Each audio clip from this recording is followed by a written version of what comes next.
Якутяне достойно отстрелялись на чемпионате России по спортингу. В соревнованиях по стрельбе, прошедшие в петербургском клубе «Лисья нора», приняло участие более 200 спортсменов.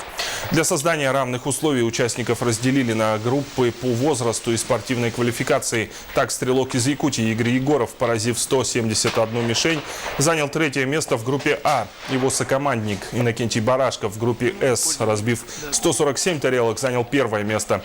Отличился и молодой состав нашей команды. Дмитрий Фокинов и Петр Егоров заняли первое место в общем зачете среди юниоров, поразив в целом 265 мишеней. Якутская команда выступила очень хорошо.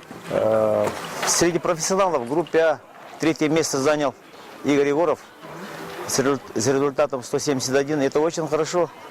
Среди группы С первое место занял Барашков Иннокентий, представитель Якутии.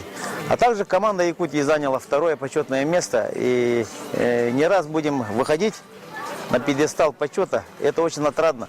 Так что якутская школа стрельбы не дает себя забывать.